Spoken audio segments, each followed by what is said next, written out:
Somos agua, compañeros, vamos juntos a regar nuestras tierras, nuestros cielos con la lucha y la verdad. Somos agua, compañeros, vamos juntos a sembrar la conciencia de los pueblos de amor por la libertad.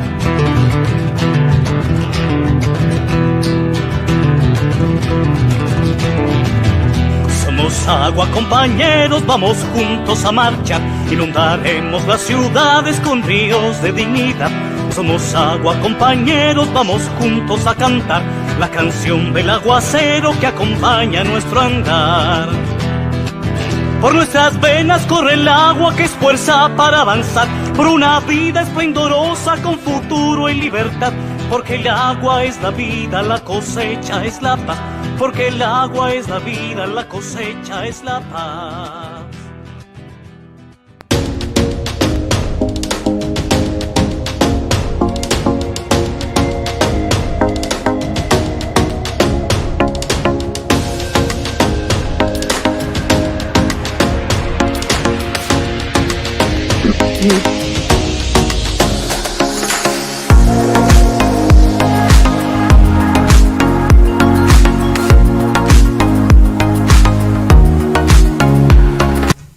Hola, buenos días, qué gusto saludarlos nuevamente. Gracias por su amable atención, gracias por compartir su valioso tiempo con nosotros.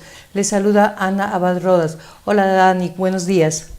Buenos días con todos y con todas, es un gusto enorme estar con ustedes nuevamente. Sabemos que existe una crisis global de la basura, esto es algo de lo que tenemos que estar muy conscientes.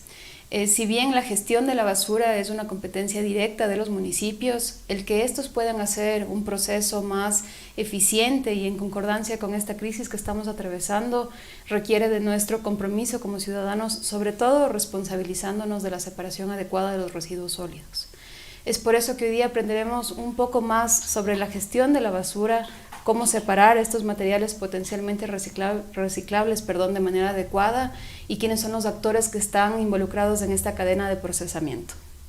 Y para eso hemos invitado y tenemos una increíble invitada porque es la primera vez que conozco a una ingeniera geógrafa. Ella es Claudia Andrade, tiene una maestría en Ciencias de la Sociedad y del Ambiente, tiene una amplia experiencia en gestión integral de residuos sólidos, consumo responsable, reciclaje inclusivo, economía circular y responsabilidad social y ambiental. Es decir, son los temas que sin duda son la punta de lanza para entender realmente cuál es la oportunidad que estamos teniendo este momento como civilización de reconsiderar nuestra relación con la naturaleza.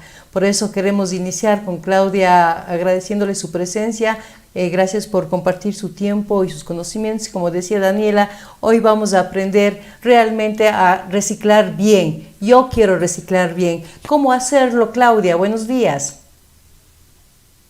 Hola, buenos días, Ana. Buenos días, Dani. Muchas gracias por la invitación. Espero que todo lo que podamos conversar el día de hoy sea de ayuda para toda la gente que justamente quiere meterse en este mundo del reciclaje. ¿Cómo comenzar entonces, Claudia, a hablar del reciclaje? Porque, por ejemplo, nosotros en Cuenca tenemos una empresa que tiene más de 20 años trabajando el tema de los residuos sólidos en la ciudad y aún todavía somos una ciudad que no tiene la cultura del reciclaje. Pero además de eso, hay más allá de las 3 famosas R, hay 2 Rs más que creo que son las más importantes: rechazar y reducir. Vamos a comenzar. ¿Por dónde comenzar a emprender el camino que nos permita dar pautas prácticas para nuestra vida diaria? Y otra cosita, Claudia, aprovechando, yo estaba pensando al venir al programa, si es posible hacer una especie de mapa o de geografía de los residuos que no tratados se convierten en basura en el país, para saber qué tipo de consumo es el que tenemos, sobre todo los ecuatorianos. Sí, bueno, lo más importante y lo primero que hay que hacer es empezar a separar desde nuestras casas. Esa es como la tarea más directa con la ciudadanía y la que es la más importante al final en todo el sistema de gestión.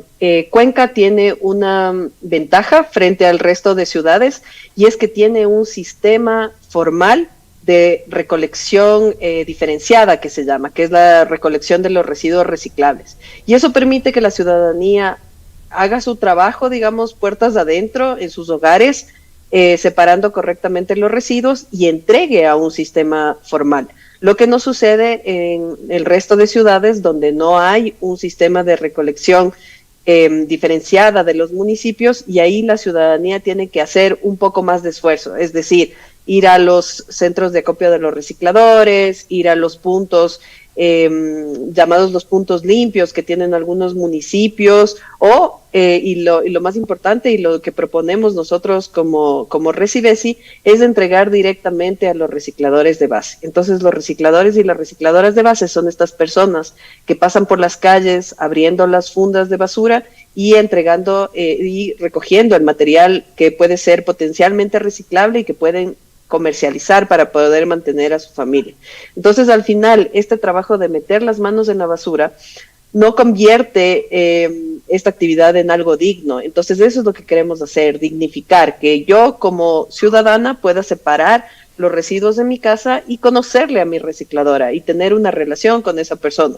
Por ejemplo, mi recicladora se llama Pilar, entonces yo a Pilar le llamo cuando sé que son sus días de recuperación de residuos en las calles, le llamo y le digo ya tengo una cantidad que le puede interesar. Entonces Pilar, como mi casa queda como parte de su ruta, viene y se lleva mis residuos que ya están separados, están limpios y están secos, que es algo muy importante para que puedan ingresar luego a la cadena de industrialización nuevamente estos residuos como materia prima. Y esto hace que el trabajo de Pilar sea digno, sea rápido, sea eficiente y que pueda recuperar este material más rápido, haciendo que las horas de trabajo sean menores y que ella pueda obtener realmente un ingreso por la venta de ese material, porque el servicio que presta de recorrer las calles, de ir de casa en casa, de poder retirar el material, nadie reconoce. Y eso es algo muy importante que en Cuenca sí se reconoce, por ejemplo, se reconoce en otra ciudad en América Latina que es en Bogotá. Entonces hacia allá tenemos que ir, hacia entender que el trabajo de los recicladores de base es un trabajo que es un servicio que se debe reconocer por la ciudadanía a través de, obviamente, los municipios, que son, como decía Dani al principio, los responsables de la gestión de los residuos. Bueno, ciertamente, Dani, la realidad de Cuenca frente a las otras ciudades ecuatorianas es distinta, ¿no?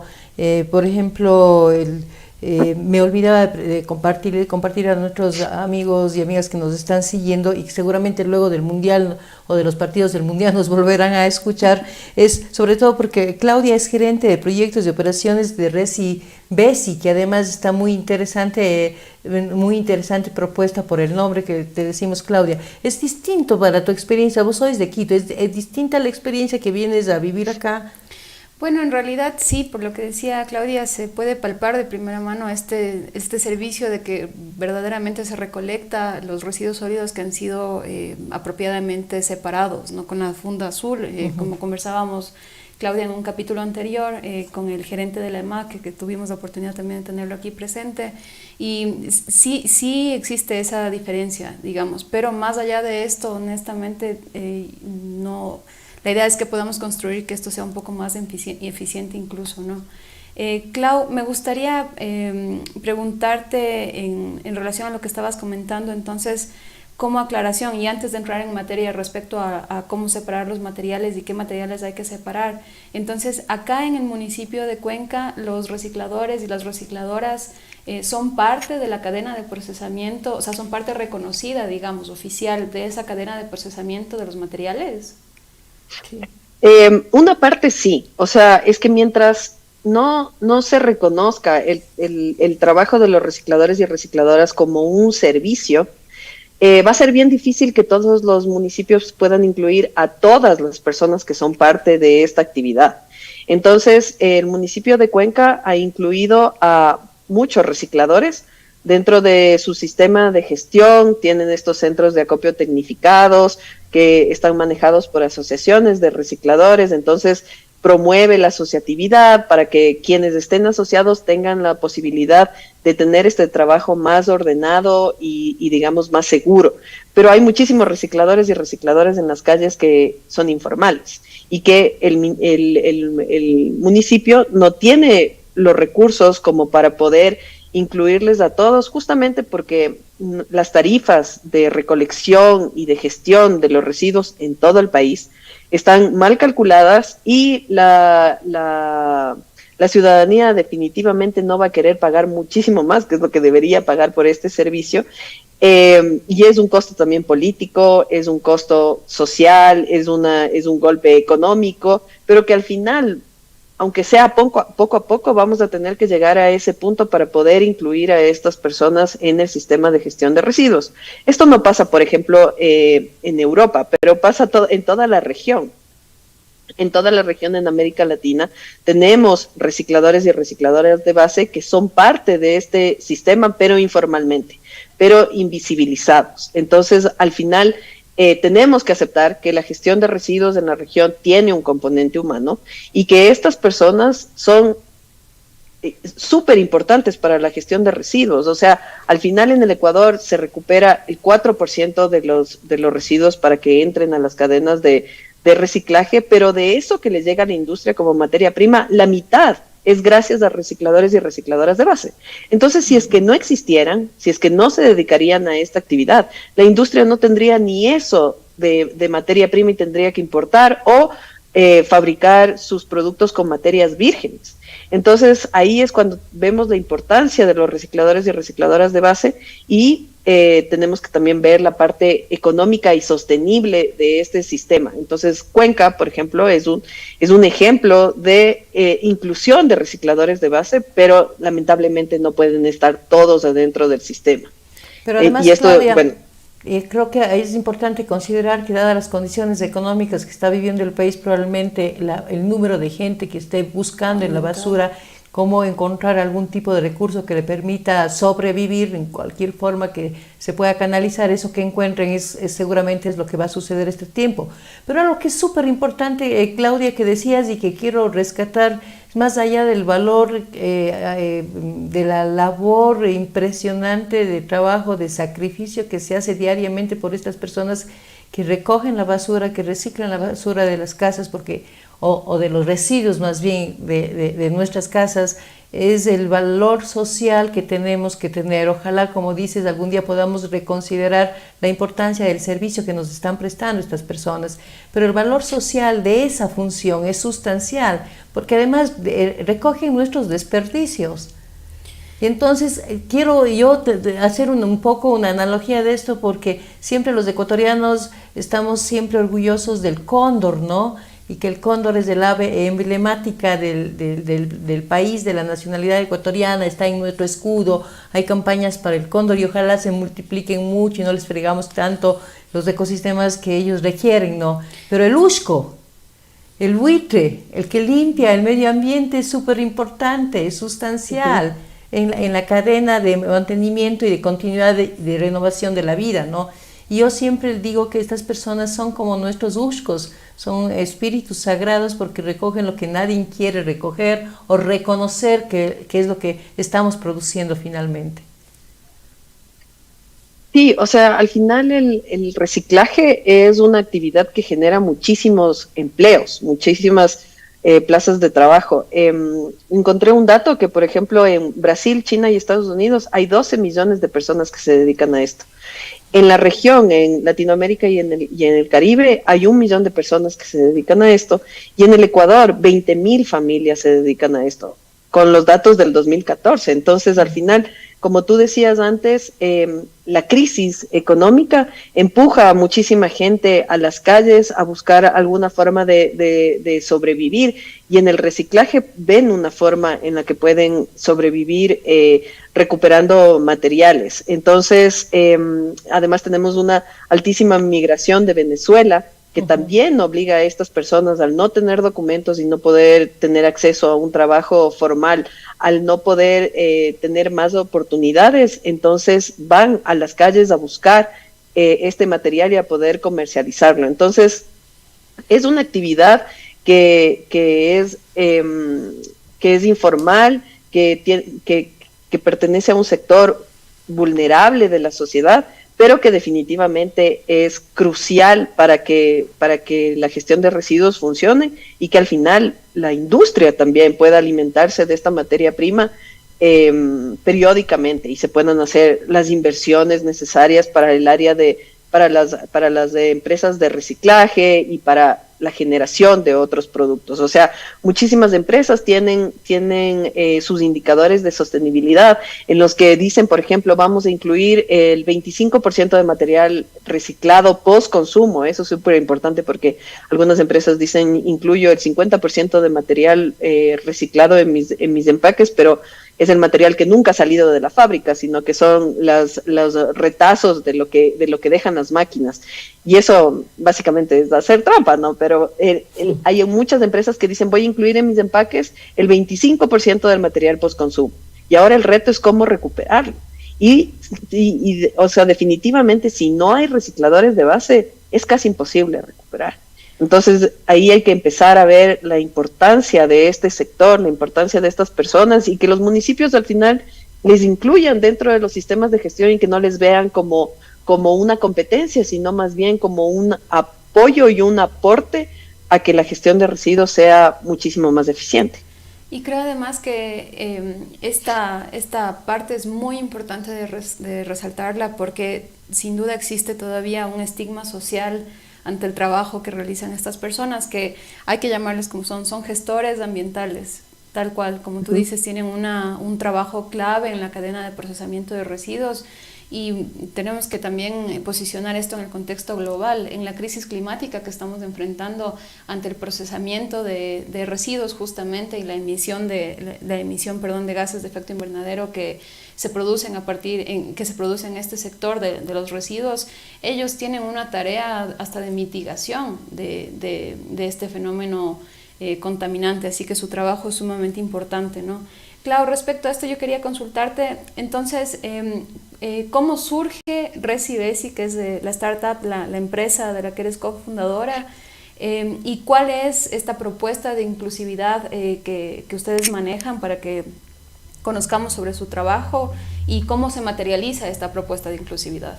Yo ahí añadiría una cosa, Claudia, en el desarrollo de lo que te está preguntando la Daniela, que es súper interesante conocer cómo nacen ustedes, es cuáles son las pautas de comportamiento ciudadano que ustedes están impartiendo o compartiendo con la comunidad para apoyar ese trabajo de reciclaje, y así nosotros también aprovechamos para aprender lo que deberíamos incorporar aquí en Cuenca, porque es bueno saber el análisis que nos hacen desde fuera, pero quizás yo soy muy autocrítica y quizás la cultura del reciclaje de los ciudadanos todavía no está a la par de este inmenso trabajo que hace la gente en las calles.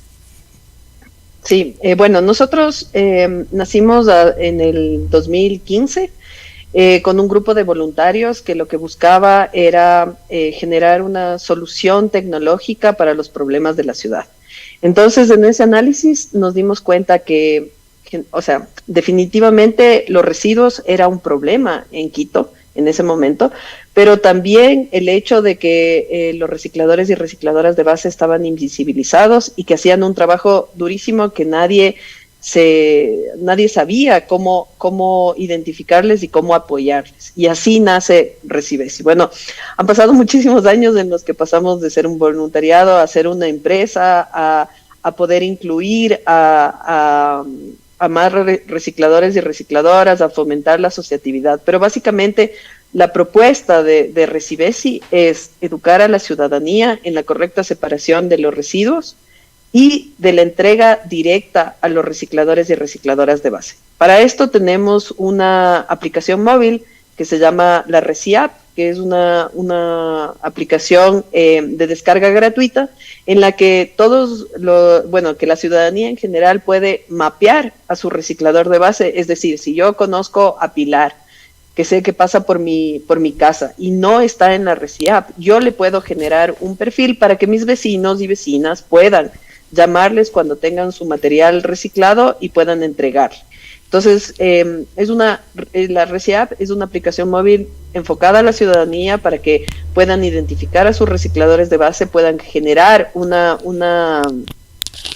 relación con estas personas, aceptar que te están dando un servicio, entregarle el material separado, limpio y seco, que es lo más valioso para los recicladores y recicladoras de base, y registrar esas entregas. Entonces, en el registro de las entregas, nosotros, bueno, a través de los años y con muchísimo trabajo y tesistas, investigación con universidades y todo, hemos logrado hacer una calculadora para poder definir de acuerdo a la densidad de los materiales el peso que se está entregando, porque era muy difícil que la gente pese el material antes de entregar.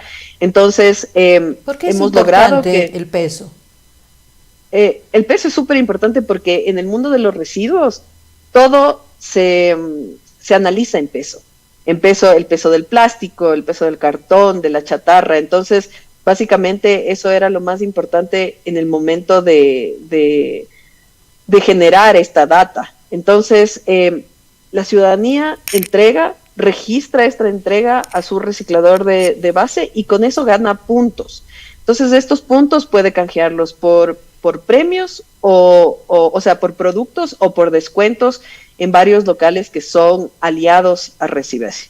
Y aparte de eso, también nos genera, o sea, nos permite tener una base de datos de recicladores y recicladoras de base formales e informales. Nosotros cuando empezamos la ReciApp, empezamos con un registro de todos los recicladores y recicladoras de Quito en ese momento que pertenecían a la RENAREC, a la Red Nacional de Recicladores del Ecuador. Y empezamos con esa base de datos que era de aproximadamente 150 personas en Quito. Ahora ya tenemos más de 1.500 recicladores y recicladoras registrados y más de 16.000 usuarios en la ReciApp y más de 1.500 a 2.000 entregas mensuales. Entonces ya es como una aplicación que orgánicamente se utiliza y que la gente la utiliza para poder entregar y registrar esa entrega a los recicladores de base y así visibilizar también el trabajo que se está haciendo con ellos. Te cuento, Claudia, que hace poco tiempo realmente está ya incorporada también una aplicación por parte de la empresa de Aseo de Cuenca también para conocer y acercarnos a la relación con nuestros recicladores de las zonas. Es la ReciApp. Sí, está súper. Es la misma. Sí conoces de esa, entonces a mí me falta todavía ser parte de esa red, pero esta semana lo hago sin faltita. Lo que yo quería preguntarle a la Claudia es, normalmente fácilmente nos dicen hay que lavar, hay que limpiar, hay que entregar limpio lo que se va a poner en la funda basura, por ejemplo, azul, en nuestro caso no. Pero eso es efectivamente lo que se está cumpliendo en su experiencia. ¿Cuáles son las dificultades que tenemos como ciudadanos para cambiar ese hábito? Bueno, hay diferentes, no voy a decir categorías, pero hay diferentes motivaciones de las personas para poder entregar el material de una mejor manera a sus recicladores de base. Lo básico es que las botellas no tengan líquido adentro, no tengan ningún tipo de residuo, es decir, no meter la colilla del cigarrillo, no meter papeles, no meter ningún residuo que pueda, ningún residuo en las botellas, ni de vidrio ni de plástico. Okay. Las botellas tienen que estar sin líquido.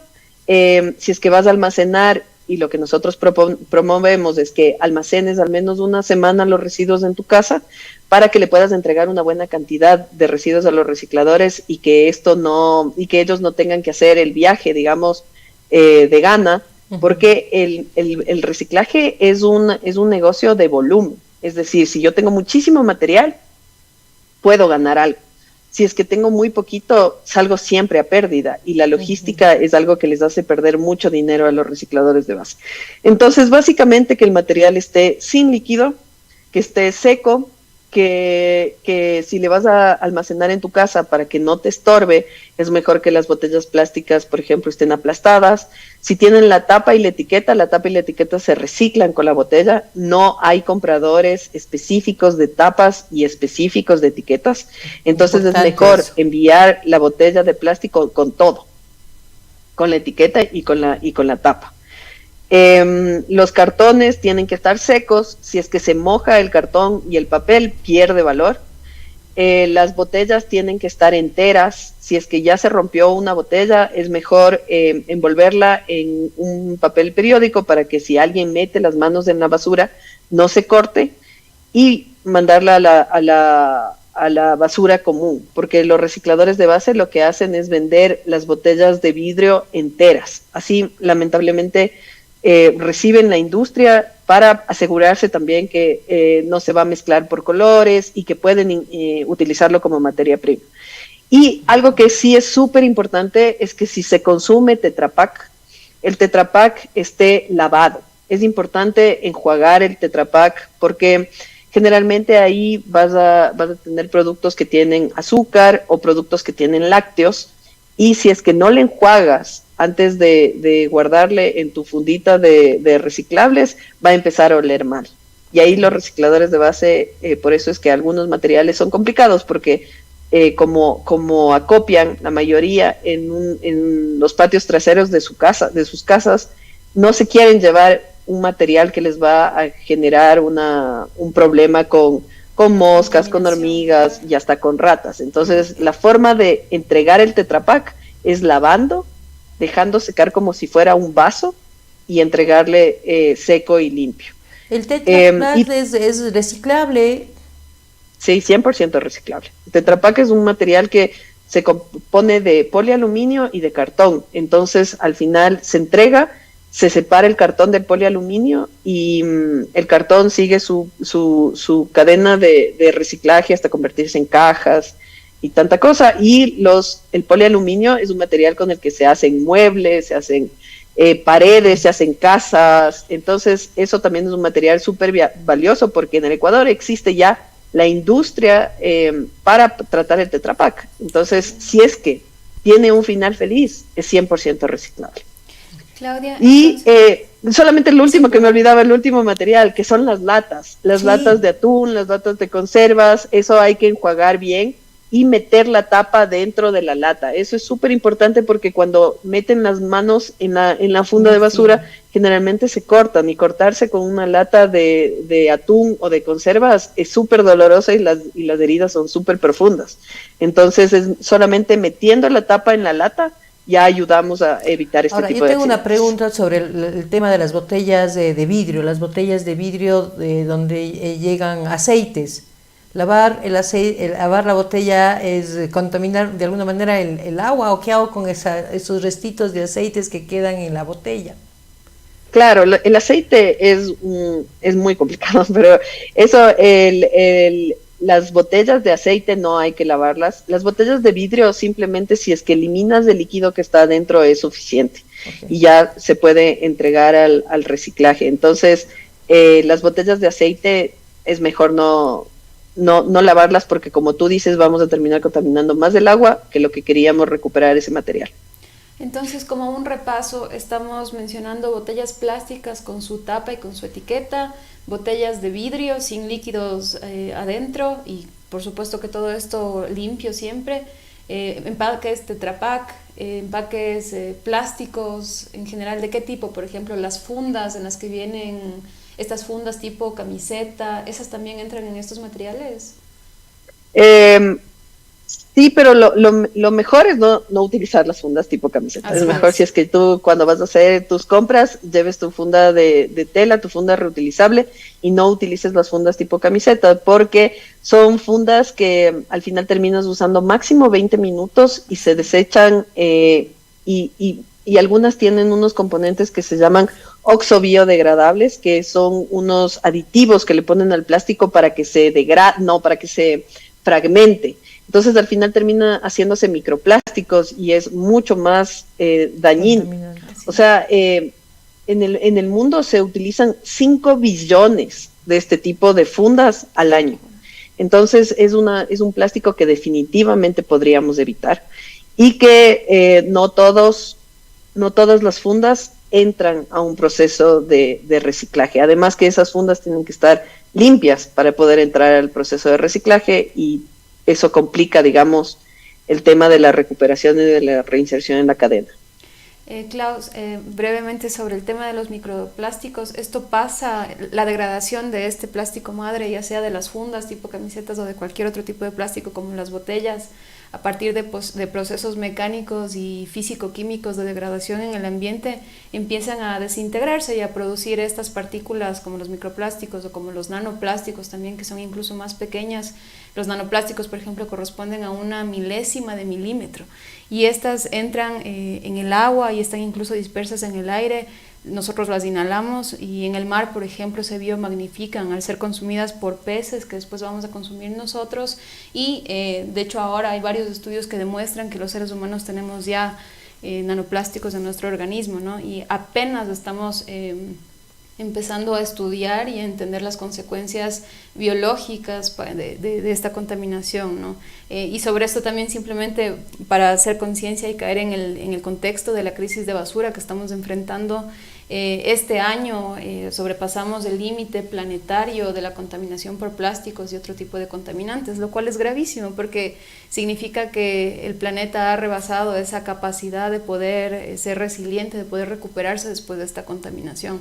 No tenemos idea de las consecuencias de lo que esto va a significar, pero sin duda no va a traer absolutamente nada bueno para las especies que habitamos en este planeta. Y precisamente, ¿no?, por la reflexión que tú haces y por la información y los datos también traídos que nos hace la Claudia, lo importante aquí en este punto, a más de ir aprendiendo todos estos detalles de trabajo que hay que hacer en la casa, por nuestra propia responsabilidad social, ambiental, por nuestra propia dignificación de que estamos produciendo desechos, y hay alguien que tiene que tomar ese trabajo para que lo que nosotros producimos no contamine el ambiente y pueda el ciclo de la vida continuarse. El punto aquí es cómo bajamos el consumo o cómo proporcionamos una cultura de consumo responsable, Claudia. Yo creo que la sociedad, digamos, en un momento se dejó llevar por bueno, en ese momento la industria que nos llevó a una era de confort, entre comillas. Entonces llegamos a ser absolutamente dependientes de todos estos commodities, que se les llama, que son todos estos plásticos que están diseñados para utilizar una vez y desechar. Y básicamente como era tan fácil, como es tan barato y como nos solucionaba la vida, entramos a esta onda de consumir 20 minutos y desechar. Entonces, desde a lo largo de la historia, desde que se empezó a producir estos plásticos, sobre todo los plásticos de un solo uso, en el mundo se ha desechado tan solo el 9%. De este 9%, el 12% ha sido incinerado, es decir, se ha quemado el plástico.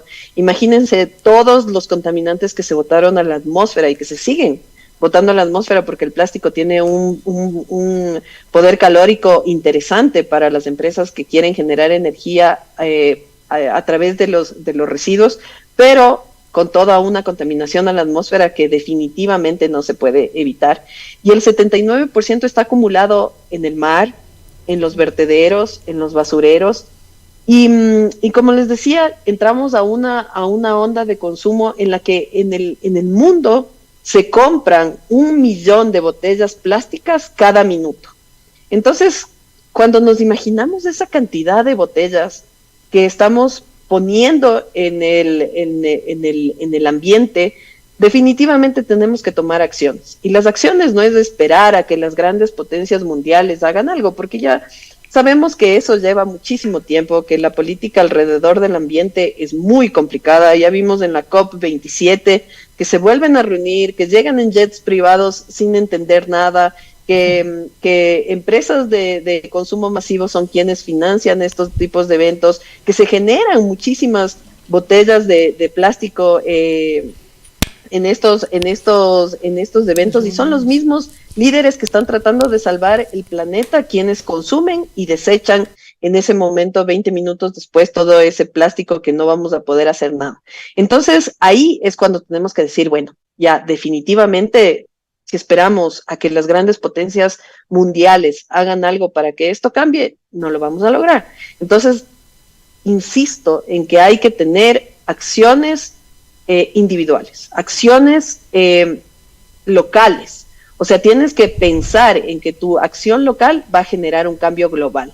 Entonces, en ese sentido, definitivamente dejar en lo posible, ¿no? Dejar de utilizar botellas plásticas, optar por un toma todo. Yo, por ejemplo, sé que en Quito es muy difícil que yo rellene mi termo de agua durante el día, entonces me compré uno de 1,5 litros, porque eso es lo que voy a lograr tomar durante el día sin tener que volver a rellenar.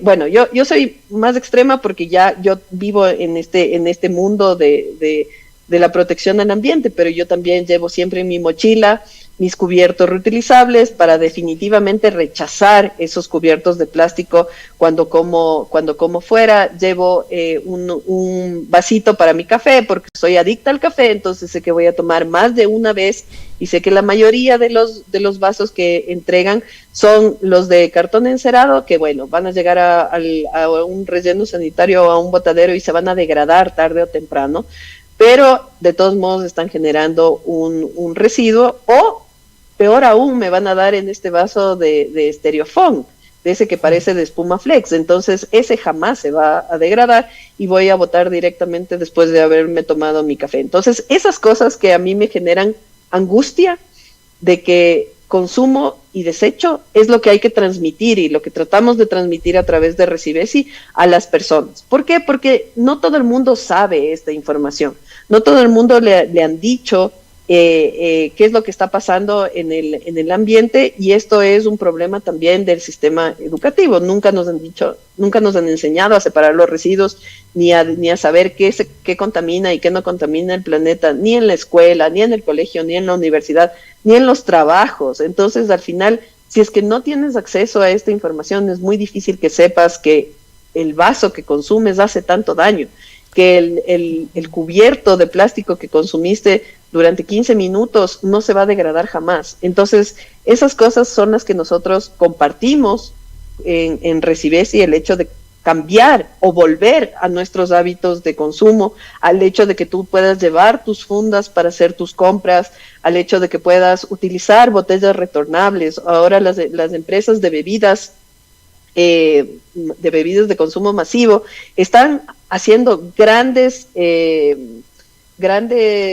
iniciativas para volver a la retornabilidad, y ahí es donde queremos ponerle más énfasis para que la gente vuelva a optar por su botella de cerveza retornable para poder ir a la tienda a comprar, porque al final hasta le va a salir más barato. Entonces, pasa esas cosas... Por la importancia de resignificar la acción individual. Muchas veces decimos, no, pues yo no hago, no pasa nada con lo que yo hago, si mira como qué es lo que sucede al otro, mira el de la esquina está haciendo. Es decir, hay que resignificar la suma de nuestras acciones, y volvemos a nuestro monotema aquí por Cuenca de la Suay, en la región austral del país, Claudia. Como las gotas de agua, una a una se hace corriente, y la corriente permite fluir con otras ideas, con otras propuestas de vida y de relación con el planeta, con nosotros mismos, porque en este proceso de reciclado de nuestros desechos, tan sagrado es lo que descartamos como lo que tomamos. Debería ser tratado así, porque esa es la práctica de vida que nos da sentido de pertenencia a la humanidad como parte del planeta. Y yo ante esto también, como complemento, Anita, quisiera mencionar que es importante que le abramos la puerta, o sea, que aceptemos la basura que estamos produciendo, que en un primer momento deberíamos rechazar el consumo de esa basura. ¿Cómo se consume? A través de los empaques de los alimentos que comemos, a través de esta forma de comprar en la fuente, ¿no? Ese es el primer paso. Pero después de esto, si ya hemos producido esa cantidad de basura, tenemos que aceptar que existe y también asumir nuestra responsabilidad en gestionarla. Entonces, por ejemplo, para esto, yo me atrevería a dar una recomendación, que es algo que a mí me ha funcionado, es destinarle un pequeño espacio de la casa al reciclaje. Intentar reciclar todo esto que hemos visto: cartón, papel, latas, botellas, vidrio. Intentar reciclar por separado, siempre limpio, Y esto va a tomar espacio, por supuesto, entonces simplemente aceptar que estamos consumiendo esto, destinarle un espacio apropiado. Por tanto, si no quiere usar tanto espacio de la casa, hay que reducir. Exactamente, para poder incluso visibilizar eso que estamos consumiendo y produciendo, ¿no? Solamente quería agregar un dato sobre esto para que entendamos la magnitud de lo que está pasando. Según un informe del Foro Económico Mundial del 2017, si es que se sigue produciendo la basura al ritmo que en ese entonces se está produciendo, ojo que esto es antes de la pandemia, donde se produjo mucha más basura, ¿no? Para el año 2050, en los océanos se consideraba que iba a haber más peso de plásticos que peso de peces. Imaginemos lo que es eso, es una locura, estamos alterando el planeta enormemente y más allá de este discurso de pobre planeta, pobres seres humanos, nos estamos condenando a una vida enferma y miserable, ¿no?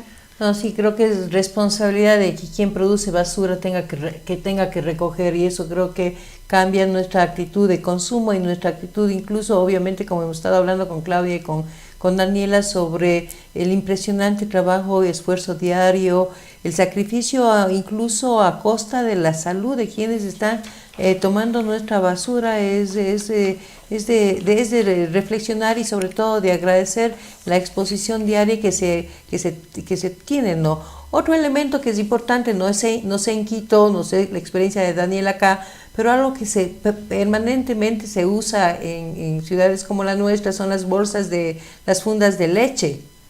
Y se tiran, y la funda de leche es un plástico, entiendo yo, muy muy valioso para poder reusarlo y sirve, porque además el color negro del plástico entiendo que tiene otras características y es duro. ¿Cómo ustedes trabajan ese material? ¿Igual que el resto de plástico?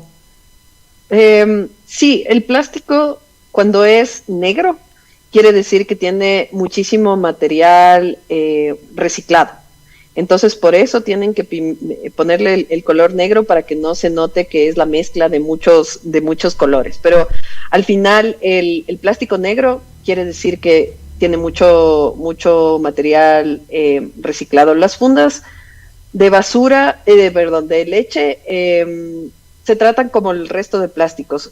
El hecho de que esté limpio y seco es básico. Perfecto. Para que pueda entrar a la cadena de residuos. Y una cosa también que quería agregar es que básicamente, como existen los recicladores de base, no es necesario clasificarles en todas las categorías dentro de nuestra casa, ¿no? Para entregarles.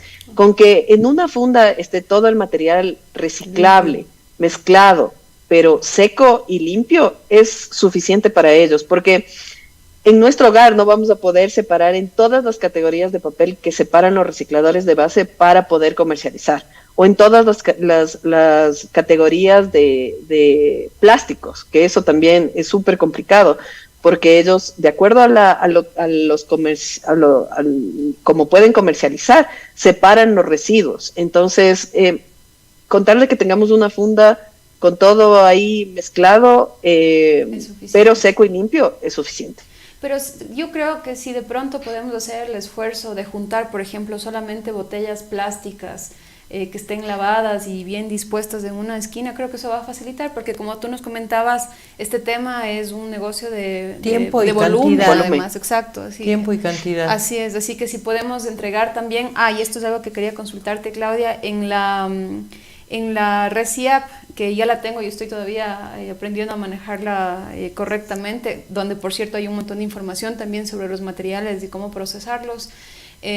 Justamente se habla de eso, ¿no? Que hay algunos recicladores, algunas recicladoras que prefieren que se les entregue cierto material ya clasificado. Por supuesto que esto es, si es que uno tiene esa responsabilidad, le llamaría yo, pero también esa buena voluntad de tener separado esto por volúmenes, ¿no? Entonces, en la medida de que se pueda hacer ese esfuerzo, dado que es la basura que uno está produciendo, yo sí me atrevería a ir un poquito más allá y recomendar que se pueda clasificar esto de manera diferenciada.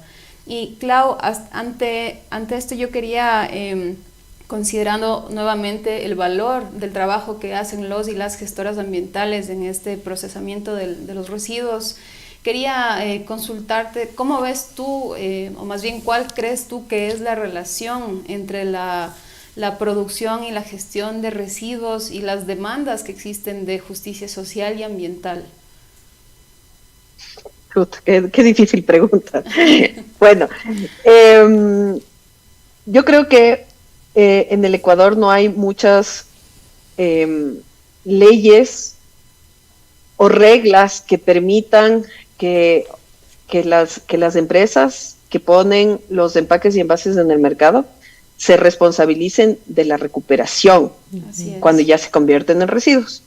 Hay una herramienta que se llama la responsabilidad extendida del productor, que se está aplicando en el Ecuador para los residuos especiales. O sea, para las llantas es un modelo súper exitoso, para los envases de agroquímicos, para las pilas. Esto ya tiene una responsabilidad extendida del productor y básicamente quien pone la primera vez en el mercado este material tiene que recuperarlo con su sistema de gestión. O sea, tiene que invertir en un sistema de gestión para poder recuperarlo.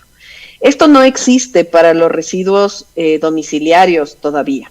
Sé que el Ministerio del Ambiente está trabajando en una responsabilidad extendida del productor de empaques y envases, pero todavía no hay como una luz al respecto. Entonces, básicamente las empresas recuperan, sí, muchas empresas de consumo masivo tienen iniciativas súper importantes en el Ecuador para la recuperación con recicladores de base de sus empaques y envases, pero no llega a un nivel importante de recuperación de acuerdo a la cantidad que ponen en el mercado y responde sobre todo a sus indicadores de sostenibilidad, pero porque son transnacionales. Además, entonces tienen que responder las normas, ¿no? Como un greenwashing, ¿no? Exacto, sí, pero la normativa nacional no les exige. Claro. Eso es lo que quiero decir. Si la normativa nacional no te exige, es bien difícil para las empresas justificar una inversión en un sistema de recuperación que nadie les está obligando a hacer. Es decir, entonces en la algunas sociedad frente a la oferta y la demanda ante la ausencia de leyes claras como estas, nada más es eliminar el consumo de nosotros que vamos a los estantes y a agarrar los productos que producen este nivel de contaminación.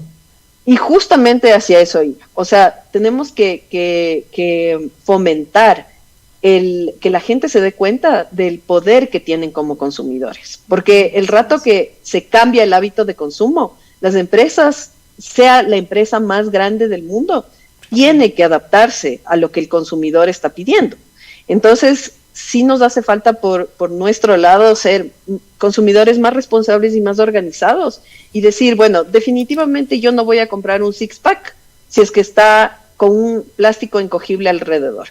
Si es que está en una caja de cartón, voy a comprar. O no voy a comprar los six-packs en envases desechables, sino que solamente retornables. Entonces, estos hábitos de consumo definitivamente presionan hacia el sector privado para que puedan cambiar y para que puedan hacer más cosas. Del lado del gobierno no existen estas exigencias, al menos por el momento, para que las empresas tengan que recuperar su material. Y en medio de esto están los recicladores de base. Entonces, en medio de un consumidor que consume todo lo que está disponible en la percha en ese momento sin cuestionarse si eso va a tener un final feliz o no. Y por otro lado están las empresas que ponen en el mercado lo que creen que el consumidor quiere, porque al final está consumiendo, sin preocuparse de que su producto, bueno, más bien el empaque de su producto o el envase de su producto está generando un problema en la gestión de residuos, que se convierte en un problema para los recicladores y para el municipio. Y Claudia, como tú decías también, hay que reconocer que hasta que esta situación cambie, los recicladores y recicladoras se mueven en esta área informal, en esta área gris, gestionando nuestra basura. O sea, es un escenario profundamente político, ¿no? Y de demanda de justicia social justamente, y sí creo que lo mínimo que se puede hacer es contribuir con esa responsabilización de nuestros propios residuos para otorgarles a ellos esta potencial materia prima de la que pueden subsistir. Y valdría la pena recordar aquellos refranes populares que bien vale la resignificación, como dicen ahora los expertos. La ropa sucia se lava en casa, es decir, la basura que generamos se gestiona en casa. Y entonces también eso es importante entender. que hasta en la basura nos podemos descubrir incluso qué consumimos, cómo consumimos, cuáles son nuestros hábitos, qué tipo de nutrición estamos dando a nuestra familia, qué tipo de actitud ante la vida tenemos, qué tipo de seres humanos somos más allá del discurso y de las palabras.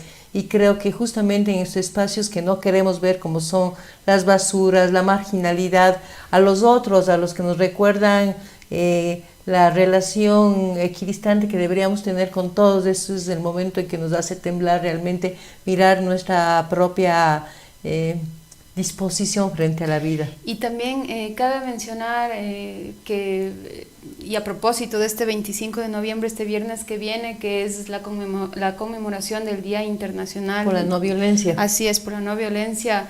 La gran mayoría de las recicladoras, de las gestoras ambientales son mujeres, ¿no? Y ellas también están sometidas a distintas violencias estructurales que ya son propias del sistema en el que vivimos y que justamente son las que se intentan erradicar.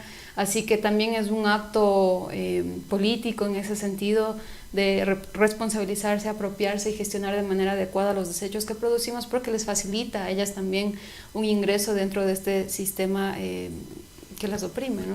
Pero además hay otra cosa, hay otra parte importante de la basura que vamos a pedir el comentario de Claudia. Fíjate que nosotros estamos iniciando un apoyo a una campaña bien interesante que se realiza año tras año con una organización sin fines de lucro de aquí de Cuenca, que se llama Una Sonrisa. La campaña navideña se llama Una Sonrisa con Solidaridad, la oportunidad de brindar un poco de nosotros para los demás. Es una campaña que es parte de un proyecto de la International Christian Community de Cuenca y la Fundación Crea tu Espacio, que es una organización que trabaja mucho con el tema de migración y que hace un espacio todos los días lunes para tratar este tema sobre los derechos de quienes están en movilidad humana, ¿no? Y justamente ellos están haciendo una campaña para pensar lo que usamos y no usamos en nuestras casas. La industria de textil es una de las grandes industrias contaminantes, las que fácilmente descartamos, las que si se nos rompe algo ya no tenemos ni siquiera el costurero en la casa y lo descartamos. Sin embargo, fundaciones como estas están abriendo incluso el espacio para considerar que tengan ustedes la facilidad de entregar la ropa que no se usa para gente que sí lo necesita y que realmente va a dimensionar y va a valorar todo lo que tiene y le llega a sus manos. Es una de las mayores basuras que se produce el tema de la ropa en nuestro país, Claudia. Definitivamente. Para el tema de los textiles, hay un gran problema de cómo reinsertarlos en la industria textil y de cómo recuperarlos también. Entonces, no hay, hay varias iniciativas de reuso de la ropa, pero cuando ya se convierte en residuos, es muy difícil que haya alguna empresa o alguna iniciativa que la recupere. En el Ecuador, el año anterior se aprobó la Ley de Economía Circular Inclusiva, y dentro de la Ley de Economía Circular Inclusiva hay este componente de la reparación. Una parte de la economía circular es el hecho de reparar todos los productos para que no se conviertan en residuos. Y en el Ecuador tenemos un gran potencial porque hay muchísimos artesanos y artesanas. El problema es que no están, son informales o no están apoyados por el gobierno para poder crecer o poder mantenerse dentro del negocio, y al final termina siendo muy caro reparar versus comprar algo nuevo, especialmente en el área de la ropa, con esto de la moda rápida, que es muchísimo más barato comprar una camiseta nueva que reparar una camiseta. Y eso es porque, claro, detrás de eso hay grandes industrias que tienen estas maquilas con trabajo casi esclavizante en otras partes del mundo, y a nosotros nos llega una camiseta por $7 cuando a esas personas les pagaron centavos por confeccionarla. Entonces, dentro del reglamento de la economía circular, de la Ley de Economía Circular Inclusiva, hay justamente este reto de poder desarrollar este sector de artesanos y artesanas que puedan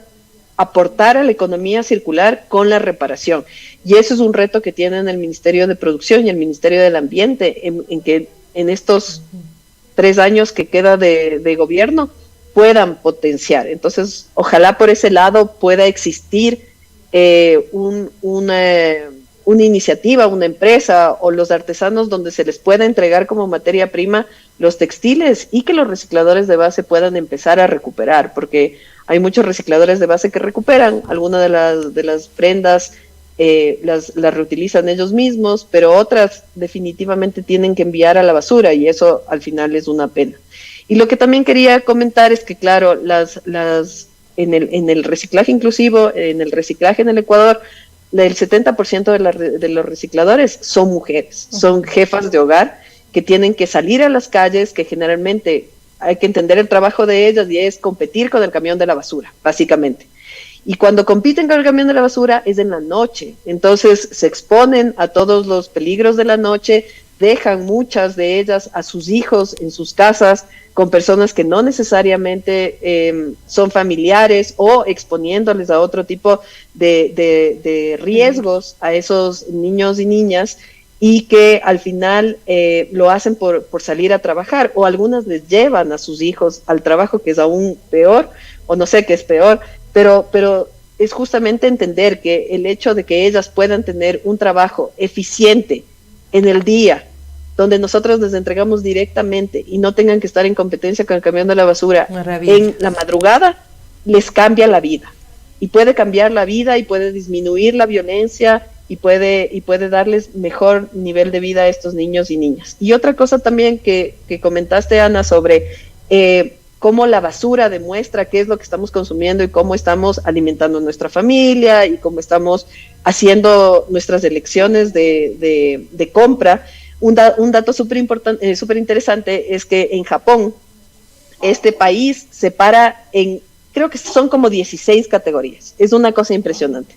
Separan todo y todo entregan en los contenedores que en los municipios les ofrecen a la gente para que vayan y entreguen, justamente porque ellos tienen una cultura de vergüenza y de honor. Entonces ellos, por su honor, no pueden entregar al camión de la basura cosas que se puedan separar y por vergüenza no exponen lo que consumen como familia. Ay, entonces prefieren tener 16 categorías de separación, ir a entregar en los contenedores, pero que esto no sea público. Entonces es un caso muy interesante que al final es cultural. Somos unos sinvergüenzas, básicamente. No, Claro. además unos sinvergüenzas que no sabemos que lo que estamos exponiendo por la pura imagen, ¿no?, de lo que la vestimenta presenta frente a las acciones. Así que atrás bajo la alfombra queremos que no se vea, ¿no? Y en realidad sí se ve y se ve mucho. Pues realmente ha sido una hora rapidísima, Claudia. Daniela, gracias por compartir tus comentarios.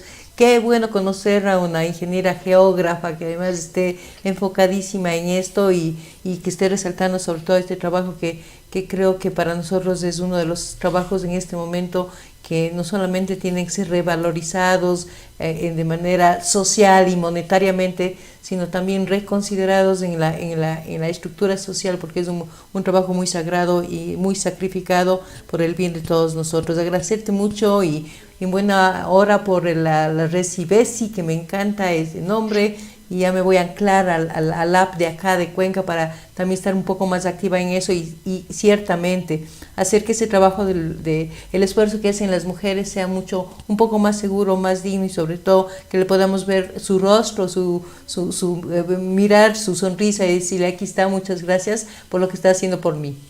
Así es, y este tema tiene efectos profundamente graves para todos y requiere de la responsabilidad, de la participación de una ciudadanía activa, responsabilizándose justamente de la gestión de sus residuos. Y yo solamente agradecerte una vez más, Claudia. Es hermoso poder contar contigo en este espacio, con tu voz y con tus esfuerzos también en la gestión de la basura. Que nos dé vergüenza la basura que generemos en casa y que podamos entregarla lo más limpia y la menor cantidad posible. Gracias, Claudia, gracias a nuestros amigos de Multiimpactos G7, quien nos apoya en la plataforma de comunicación de Voces Azuayas. Queremos nuevamente llamar la atención a la ciudadanía de Cuenca y de quienes viven en sus alrededores sobre esta campaña que nos estamos juntando con este grupo de amigos lindísimos que no tienen fines de lucro, que trabajan hace mucho tiempo vinculados al tema de migración a sectores de la iglesia, y se llama una sonrisa con solidaridad. Compartamos lo que tengamos nosotros, que lo tengamos en buen estado. Muchas gracias, buenos días.